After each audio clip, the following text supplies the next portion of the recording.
बहुत सारे बच्चों को डाउट रहता है कि सर ये जो हमारा टिश्यूज का टॉपिक है ये नई वाली एनसीईआरटी से रिमूव हो चुका है, तो क्या ये हमारे सिलेबस में आएगा? जी हाँ बेटा, ये आपके नीट 2024 में भी इससे क्वेश्चंस आए थे और नीट 2025 में भी आएंगे। आपको अपनी प्रिपरेशन जो करनी है वो एनटीए के सिलेबस के अकॉर्डिंग करनी है। जैसे अगर हम बात करें डाइजेस्टिव सिस्टम की, तो उसमें स्टमक है, उसमें लीवर है, उसमें पेनक्रियाज है, उसमें टंग है कि यूनिसेल्युलर ऑर्गेनिज्म के अंदर एक ही सेल सारे फंक्शन परफॉर्म कर रही है, तो टिश्यू की जरूरत क्या है? मान लीजिए घर के अंदर आप अकेले हैं, तो जब आप अकेले हैं तो आपको सारे काम अकेले ही करने पड़ेंगे। आप क्लीनिंग भी करोगे, आप बाहर का काम भी करोगे, आप वॉशिंग भी करोगे, आप कुकिंग भी करोगे। तो पाइप की जो ऊपर की सरफेस है ये तो होगा इसकी कवरिंग, और जो इसका अंदर का पार्ट है ये हो गया इसका लाइनिंग। आप यहाँ पर देख पा रहे हो ये काफी टाइटली डेंसली पैक्ड है। यहाँ पर जो सेल्स हैं वो कैसी है? सिलेंड्रिकल शेप है, कोलमनर है, खंबे की जैसी है। वो एपिथेलियम जो मेनली मॉडिफाई हुई है सिक्रिएशन के लिए, उसे हम बोल देते हैं ग्लैंडुलर एपिथेलियम।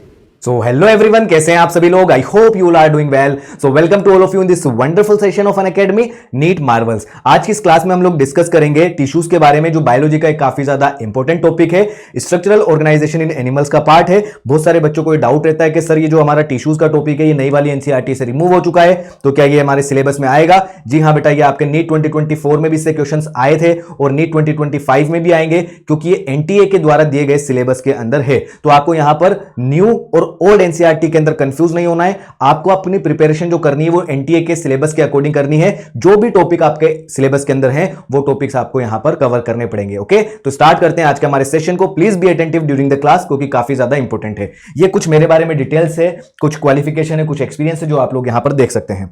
चलिए अब हम डिस्कस करते हैं कि टिश्यूज होता क्या है। हमने लोअर क्लास में पढ़ा है कि सेल के बारे में तो हम सभी जानते हैं, और cell is the basic fundamental unit of life. हर एक लिविंग ऑर्गेनिज्म जो है वो सेल से मिलकर के बना है।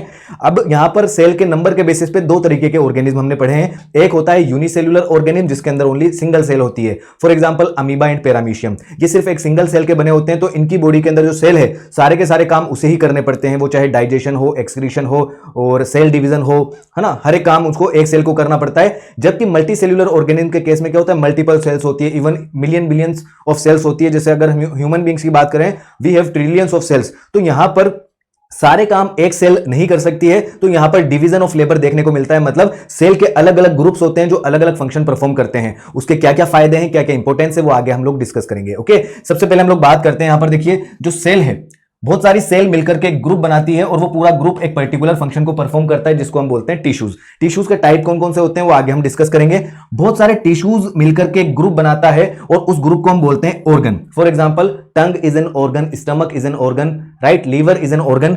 और बहुत सारे ऑर्गन्स मिलकर के एक ऑर्गन सिस्टम बनाते हैं। जैसे for example digestive system, respiratory system, excretory system, nervous system, ये सभी सिस्टम बहुत सारे ऑर्गन से मिलकर के बनते हैं। जैसे अगर हम बात करें डाइजेस्टिव सिस्टम की, तो उसमें स्टमक है, उसमें लीवर है, उसमें पेनक्रियाज है, उसमें टंग है, उसमें स्मॉल इंटेस्टाइन है, लार्ज इंटेस्टाइन है। वो सारे के सारे ऑर्गन्स मिलकर के एक पर्टिकुलर ऑर्गन सिस्टम का काम करते हैं, that is related to nutrition, that is digestive system. Okay, सारे के सारे ऑर्गन सिस्टम मिलकर के एक पूरा का पूरा ऑर्गेनिज्म बनाते हैं। जैसे अगर हम ह्यूमन बींग्स की बात करें, तो हमारा जो एक बॉडी है पूरी, वो मल्टीपल ऑर्गन सिस्टम से मिलकर के बनती है। हमारी बॉडी में रेस्पिरेटरी सिस्टम है, डाइजेस्टिव सिस्टम है, एक्सक्रीटरी सिस्टम है, नर्वस सिस्टम है, इंटेग्यूमेंट्री सिस्टम है, राइट, बहुत सारे सिस्टम्स है। चलिए अब हम बात करते हैं इसकी डेफिनेशन की। भाई टिश्यू होता क्या है? सी A group of cells that are similar in structure and work together to perform a particular function।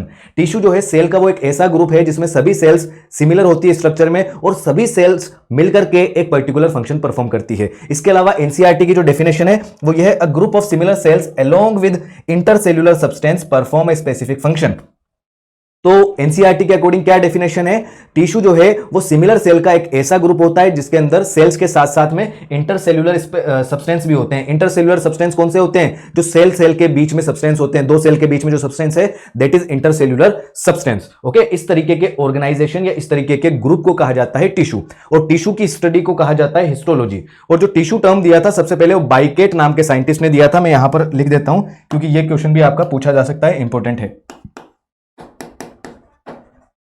सबसे पहले जो टिश्यू टर्म का यूज किया था वो बाइकेट नाम के साइंटिस्ट ने किया था। ठीक है, आई होप ये वाली स्लाइड हमारी क्लियर है। चलिए अब हम बात करते हैं भाई टिश्यू का इंपॉर्टेंस क्या होता है ना। आप पूछोगे कि यूनिसेल्युलर ऑर्गेनिज्म के अंदर एक ही सेल सारे फंक्शन परफॉर्म कर रही है, तो टिश्यू की जरूरत क्या पड़ी? तो देखो, सबसे पहले अगर हम बात करें तो टिश्यू जो होता है उससे एक सिंगल सेल के ऊपर का वर्कलोड कम हो जाता है। इसे इस तरीके से समझिए, मान लीजिए घर के अंदर आप अकेले हैं, तो जब आप अकेले हैं तो आपको सारे काम अकेले ही करने पड़ेंगे। आप क्लीनिंग भी करोगे, आप बाहर का काम भी करोगे, आप वॉशिंग भी करोगे, आप कुकिंग भी करोगे, राइट। तो जिन ऑर्गेनिज्म के अंदर सिंगल सेल है उनका वर्कलोड ज्यादा होता है, क्योंकि उनको सारा का सारा काम सिंगल सेल को ही करना पड़ता है। जबकि यहां पर अगर हम दूसरा एग्जांपल लें, मान लीजिए घर के अंदर आप 5 लोग हैं, एक आप और 4 और लोग हैं, तो वहां पर आप सारा का सारा तो काम नहीं करेंगे। वहां पर आप बोलेंगे कि भाई मैं क्यों करूंगा, आप लोग भी तो आप लोग भी करो। तो वहां पर आप क्या करोगे, काम को डिवाइड कर लोगे। कोई बाहर का काम कर रहा होगा, कोई क्लीनिंग कर लेगा, कोई वॉशिंग कर लेगा, कोई कुकिंग कर लेगा, राइट। तो ऐसा ही यहां पर भी हमें देखने को मिलता है। तो जो वर्कलोड है एक सिंगल सेल के ऊपर, जो वर्कलोड है वो यहां पर कम हो जाता है। जैसे अमीबा के केस में सारा काम एक सिंगल सेल को करना पड़ता है, तो वर्कलोड यहां पर कम हो जाएगा इंडिविजुअल सेल का। दूसरा, यहां पर जो टिश्यूज होते हैं वो आपस में ग्रुप बना करके या ऑर्गेनाइज होकर के ऑर्गन बनाते हैं, जो कि आगे चल के ऑर्गन सिस्टम बनाता है और पूरा ऑर्गेनिज्म बनता है। और डिवीजन ऑफ लेबर देखने को मिलता है हमें, यहां पर काम का बंटवारा देखने को मिलता है। तो अलग अलग टाइप का जो ग्रुप है सेल्स का, वो अलग अलग फंक्शन परफॉर्म करता है। इसके अलावा इनके जो सर्वाइवल चांसेस हैं और जो काम करने की एफिशिएंसी है वो भी बढ़ जाती है। फॉर एग्जांपल, अगर आपको एक ही काम करने को दिया जाए तो आप ज्यादा अच्छे से कर पाएंगे, बजाय इसके कि आप सारा काम करो। सारा काम करोगे तो आपकी एफिशिएंसी 100% नहीं आ पाएगी। एक ही काम करोगे तो उसको अच्छे से कर पाओगे। तो यहां पर जो सेल का ग्रुप है वो ज्यादा अच्छे से ज्यादा एफिशिएंटली काम कर पाता है। इसके अलावा इनके सर्वाइवल चांस भी ज्यादा होते हैं। फॉर एग्जांपल, अगर हम बात करें अमीबा की, अमीबा क्योंकि एक सेल है, सिंगल सेल है, तो अगर इस एक सिंगल सेल की डेथ होती है तो पूरे ऑर्गेनिज्म की डेथ हो जाएगी। जबकि मल्टी सेल्यूलर ऑर्गेनिज्म के केस में ऐसा नहीं है। वहां पर अगर सिंगल सेल की डेथ होती है तो वो सिर्फ डेथ एक सिंगल सेल की ही होगी, ना कि पूरे ऑर्गेनिज्म की, राइट। ये इंपॉर्टेंस है इसके। आई होप आपको समझ में आ गया होगा। अब हम बात करते हैं एनिमल टिश्यूज कितने टाइप्स के होते हैं। सो मेनली जितने भी एनिमल्स हैं उन सभी टिश्यूज को 4 पार्ट्स में डिवाइड किया गया है। एक है एपिथेलियल टिश्यू, सेकंड है कनेक्टिव टिश्यू, थर्ड है मस्कुलर टिश्यू एंड फोर्थ है न्यूरल टिश्यू। ओके, आज हम इस क्लास के अंदर एपिथेलियल टिश्यू के बारे में डिस्कस करेंगे और कनेक्टिव, मस्कुलर या न्यूरल, इन जो टॉपिक्स हैं इनको हम किसी और वीडियो के अंदर समझेंगे। ओके, तो सबसे पहले बात करते हैं क्या होता है एपिथेलियल टिश्यू। एपिथेलियल टिश्यू को कॉमनली एपिथेलियम भी कहा जाता है। यह हमारी बॉडी की या तो कवरिंग बनाता है या इंटरनल होलो ऑर्गन की लाइनिंग बनाता है। फॉर एग्जांपल, अगर मैं यहां पर एक पाइप ड्रॉ करूं, for example this is pipe, तो पाइप की जो ऊपर की सरफेस है ये तो होगा इसकी कवरिंग, और जो इसका अंदर का पार्ट है ये हो गया इसका लाइनिंग। ओके, तो जो एपिथेलियम है वो हमारी बॉडी की सरफेस की कवरिंग बनाता है। इसके अलावा जो हमारे इंटरनल ऑर्गन है, फॉर एग्जांपल हमारा स्टमक है, तो स्टमक की जो अंदर वाली सरफेस है उसके ऊपर के जो पार्ट है वो उसकी लाइनिंग कहलाएगी। तो ये दो जगह प्रेजेंट होता है, एक तो कवरिंग बनाएगा और दूसरी लाइनिंग बनाएगा। ओके, अब इसमें से देखिए जो ऊपर वाली सरफेस है या तो वो आउटसाइड एनवायरनमेंट को सरफेस की तरफ होती है उसके, जैसे मान लीजिए स्किन है, तो अगर इसके ऊपर जो एपिथेलियल टिश्यू है वो बाहर की तरफ फ्री सरफेस वाले होते हैं, या जो लाइनिंग भी बनाएंगे उसके अंदर का जो सरफेस है वो भी फ्री रहेगा। तो यहां पर एक सरफेस इनकी फ्री होती है, या तो वो हो सकती है बॉडी फ्लूइड्स की तरफ हो या हो सकता है वो एनवायरनमेंट की तरफ हो, राइट। और बॉडी की कवरिंग और लाइनिंग बनाता है, ये हम लोग डिस्कस कर चुके हैं। अब जो इनकी सेल्स होती है आप यहां पर देख पा रहे हो, ये काफी टाइटली डेंसली पैक्ड है। इनके बीच में इंटरसेल्यूलर स्पेस काफी ज्यादा कम होता है, बहुत टाइटली पैक्ड होती है ताकि ये अपने आप को लीक प्रूफ बना पाए। अगर मान लीजिए कि हमारी सेल लूजली अरेंज होती तो कोई भी चीज अंदर जा सकती थी, क्योंकि वो लीक प्रूफ नहीं होता उस केस में। ओके, इसके अलावा जो एपिथेलियल टिश्यू है वो हमारी बॉडी के अंदर कनेक्टिव टिश्यू के ऊपर एक मेम्ब्रेन होती है जिसको कहा जाता है बेसमेंट मेम्ब्रेन। इस बेसमेंट मेम्ब्रेन के ऊपर चिपकी हुई होती है। बेसमेंट मेम्ब्रेन जो है एक तरीके का सीमेंटिंग सब्सटेंस है, जिस तरीके से ईंटें एक दूसरे के ऊपर लगाई जाती है, बीच में सीमेंट लगाई जाती है, उसी तरीके से बेसमेंट मेम्ब्रेन है। बेसमेंट मेम्ब्रेन के नीचे यहां पर कनेक्टिव टिश्यू होता है। तो हम कह सकते हैं कि जो बेसमेंट मेम्ब्रेन है वो एपिथेलियल टिश्यू को कनेक्टिव टिश्यू से सेपरेट करने का काम करती है। I hope it is clear. चलिए, कोई भी डाउट हो तो आप लोग मुझसे कमेंट बॉक्स में डाउट पूछ सकते हैं, या कोई भी और टॉपिक जो आपको चाहिए कि सर हमें ये वाला समझना है, तो उसके लिए भी कमेंट बॉक्स में आप मुझे बता सकते हैं, वो वाली वीडियो भी आपको मिल जाएगी। चलिए, अब हम समझते हैं कि एपिथेलियल टिश्यू को कितने टाइप्स में डिवाइड करते हैं। Epithelial tissue is divided into 2 parts, 2 parts में डिवाइडेड है। पहला है सिंपल और दूसरा है कंपाउंड एपिथेलियम। जो सिंपल एपिथेलियम है उसके अंदर एक सिंगल लेयर होती है सेल की, सिर्फ एक सिंगल लेयर होगी, ठीक है। जबकि कंपाउंड एपिथेलियम के अंदर मल्टीपल लेयर्स होती है। तो अगर एक सिंगल लेयर है तो हम उसको बोलते हैं सिंपल एपिथेलियल टिश्यू, और अगर मल्टीपल लेयर्स हैं सेल की तो उसको हम बोलते हैं कंपाउंड एपिथेलियल टिश्यू। ओके, सबसे पहले बात करते हैं सिंपल एपिथेलियम की, जिसमें एक सिंगल लेयर होती है सेल की। फॉर एग्जांपल कहां कहां प्रेजेंट होती है, लोकेशन की अगर बात करें तो ये बॉडी कैविटी की, डक्ट की एंड ट्यूब्स की लाइनिंग में प्रेजेंट होती है। लाइनिंग बनाने का इसका काम है। दूसरी तरफ अगर हम बात करें हमारी कंपाउंड एपिथेलियम की, तो कंपाउंड एपिथेलियम 2 या 2 से ज्यादा सेल की लेयर से मिलकर के बनती है, और इसका फंक्शन होता है प्रोटेक्शन का, और ये हमारी स्किन में प्रेजेंट होती है, जिसको आगे चल करके हम डिटेल में समझते हैं। चलिए, अब हम बात करते हैं सिंपल एपिथेलियम को डिटेल में। सिंपल एपिथेलियम वो एपिथेलियम होती है जिसके अंदर सिर्फ एक सिंगल लेयर प्रेजेंट होती है सेल की, और ये भी आगे 3 पार्ट्स में डिवाइडेड है based on the shape of the cell. Cell के शेप के बेसिस पे हम सिंपल एपिथेलियम को 3 पार्ट्स में डिवाइड करते हैं। पहला पार्ट है हमारा स्क्वेमस एपिथेलियम, जिसके अंदर फ्लैट सेल्स होती है, फ्लैट सेल्स की एक सिंगल लेयर प्रेजेंट होगी। दूसरा है हमारा क्यूबॉइडल एपिथेलियम, जिसमें भी एक सिंगल लेयर है, बट ये जो सेल्स हैं इनकी शेप क्यूब शेप की होती है ना, क्यूब शेप आपको पता होगा, क्यूब के जैसा। तीसरा है कोलमनर एपिथेलियम, जिसमें सेल्स ऐसे कॉलम शेप होती है, सिलेंड्रिकल शेप। ओके, तो वन बाय वन करके इन तीनों को हम समझते हैं। सबसे पहले हम बात करेंगे सिंपल एपिथेलियम की। सिंपल एपिथेलियम के अंदर जो सेल है वो फ्लैट सेल्स हैं, जैसा मैंने अभी आपको बताया। देखो यहां पर जो सेल्स आपको दिखाई दे रही है ये काफी फ्लैट है ना, चपटी चपटी सेल्स हैं। तो ये एक सिंगल थिन लेयर होती है फ्लैट सेल्स की, जिनकी बाउंड्रीज इरेगुलर होती है। इरेगुलर बाउंड्रीज कहां प्रेजेंट होती है? ये ब्लड वेसल्स की वॉल में प्रेजेंट होगी और एक एल्वियोलाई की वॉल में प्रेजेंट होगी। देखिए क्या रीजन है इसका। एल्वियोलाई में हम सभी जानते हैं एल्वियोलाई के अंदर ऑक्सीजन होती है, जहां पर गैसियस एक्सचेंज होता है, तो एल्वियोलाई से ब्लड में ऑक्सीजन जाता है और ब्लड से कार्बन डाइऑक्साइड जाता है एल्वियोलाई के अंदर। तो यहां पर गैसियस एक्सचेंज होता है। तो यहां पर काफी ज्यादा इंपॉर्टेंट है जो इनकी वॉल्स हैं, एल्वियोलाई की वॉल और ब्लड वेसल की वॉल, ये काफी थिन होनी चाहिए। ये थिन कब होगी? जब इनकी फ्लैट जो इसकी सेल्स हैं वो काफी ज्यादा फ्लैट होगी, तो ये हेल्प करती है गैसियस एक्सचेंज में। I hope it is clear. तो कहां प्रेजेंट होगी? ब्लड वेसल्स की वॉल में और एल्वियोलाई की वॉल में। ओके, और क्या फंक्शन होता है इसका स्क्वेमस एपिथेलियम का? गैसियस एक्सचेंज करने में या डिफ्यूजन की प्रोसेस में हेल्प करती है। आगे बढ़ते हैं। जो हमारा सेकंड टाइप का एपिथेलियम सिंपल एपिथेलियम टिश्यू है वो है क्यूबॉइडल एपिथेलियम। क्यूबॉइडल एपिथेलियम से मतलब है जो इनकी सेल्स हैं उसमें लेयर तो अभी भी एक है, लेकिन ये जो सेल्स हैं ये क्यूब शेप की होती है। आप इस डायग्राम के अंदर देखिए, क्यूब शेप की सेल्स हैं, और दोनों में ही मतलब स्क्वेमस एपिथेलियम में भी और क्यूबॉइडल एपिथेलियम में, दोनों में जो न्यूक्लियस है वो इनके सेंटर में ही प्रेजेंट होता है। ओके, ये कहां कहां प्रेजेंट होती है?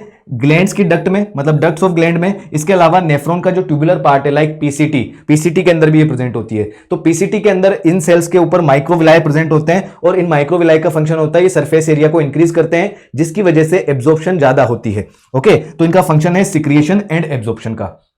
I hope it is clear. अब हम बात करते हैं तीसरे टाइप के एपिथेलियम के बारे में, जो है हमारा कोलमनर एपिथेलियम। कोलमनर एपिथेलियम में आप सबसे पहले इस डायग्राम को देखिए, यहां पर जो सेल्स हैं वो कैसी है? सिलेंड्रिकल शेप है, कोलमनर है, खंबे की जैसी है, और जो इनका न्यूक्लियस होता है वो बिल्कुल नीचे की तरफ प्रेजेंट होता है, बेस पे प्रेजेंट होता है। ओके, तो यहां पर ये सेल जो है टोल है एंड सिलेंडर है। इनका जो न्यूक्लियस है वो इनके बेस पे प्रेजेंट होता है, और इनके फ्री सरफेस के ऊपर माइक्रोविलाई भी प्रेजेंट हो सकते हैं। अभी हम आगे डिस्कस करेंगे मॉडिफाइड टाइप की जो सेल जो टिश्यूज हैं उसका डिस्कस करेंगे। कहां प्रेजेंट होती है? ये हमारी स्टमक एंड इंटेस्टाइन की लाइनिंग में प्रेजेंट होती है, और इनका भी फंक्शन सेम वैसा ही है। देखो, क्यूबॉइडल एंड कोलमनर एपिथेलियम का फंक्शन सेम है, लेकिन लोकेशंस डिफरेंट है। अगर हम बात करें यहां पर कोलमनर एपिथेलियम की, तो ये प्रेजेंट होती है स्टमक एंड इंटेस्टाइन की लाइनिंग में, जबकि हमने पीछे देखा क्यूबॉइडल एपिथेलियम जो है वो कहां प्रेजेंट होती है? डक्ट ऑफ ग्लैंड और ट्यूबुलर पार्ट ऑफ नेफ्रॉन में। ठीक है, जबकि दोनों का फंक्शन सेम है, एब्जॉर्प्शन एंड सिक्रीशन का।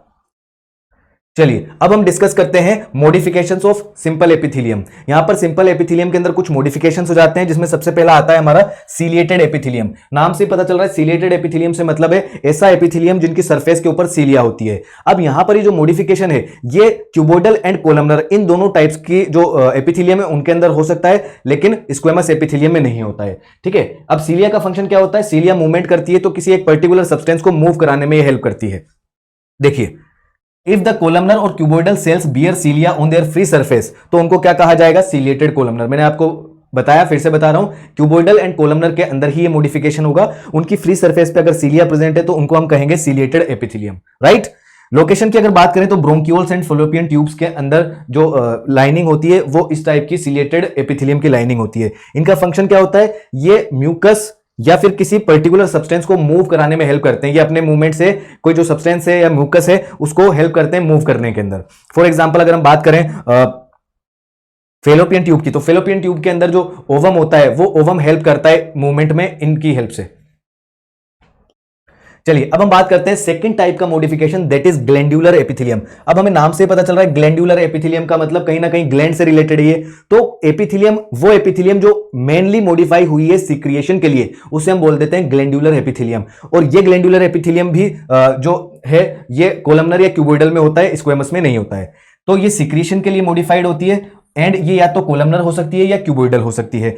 अब जो ग्लैंड्स होती है हमारी, वो या तो सिंगल सेल की होती है या वो मल्टीपल सेल्स की होती है। तो ग्लैंड जो है वो यूनिसेल्यूलर भी हो सकती है या मल्टीसेल्यूलर भी हो सकती है। तो अगर सिर्फ एक ही सेल होती है जो सिक्रीशन में हेल्प करती है, उसको हम बोलते हैं यूनिसेल्यूलर ग्लैंडुलर एपिथेलियम। जैसे कि अगर हम बात करें गोबलेट सेल्स जो होती है एलिमेंट्री कैनाल की, जो म्यूकस सिक्रिएट करती है, वो सिर्फ एक सिंगल सेल होती है। यहां पर आप लोग देख सकते हो यूनिसेल्यूलर जो सेल्स हैं ये गोबलेट सेल्स हैं, जो एलिमेंट्री कैनाल के अंदर म्यूकस को सिक्रिएट करने का काम करती है। जबकि दूसरी तरफ अगर हम बात करें मल्टी सेल्यूलर ग्लैंडुलर एपिथेलियम की, तो जैसे सलाइवरी ग्लैंड है हमारी, उसके अंदर मल्टीपल सेल्स होती है जो सलाइवा को सिक्रिएट करती है। तो यहां पर वो एग्जांपल हो गया मल्टी सेल्यूलर ग्लैंडुलर एपिथेलियम का। ये डायग्राम एनसीईआरटी का है जो आप देख सकते हो। यहां पर मल्टीपल सेल्स हैं जो सलाइवरी ग्लैंड के सिक्रिएशन में हेल्प करती है, सलाइवा का सिक्रिएशन में हेल्प करती है। ओके, अब हम बात करते हैं सेकंड टाइप का एपिथेलियम, जो कि हमारा कंपाउंड एपिथेलियम, जिसको हम थोड़ा बहुत डिस्कस कर चुके थे।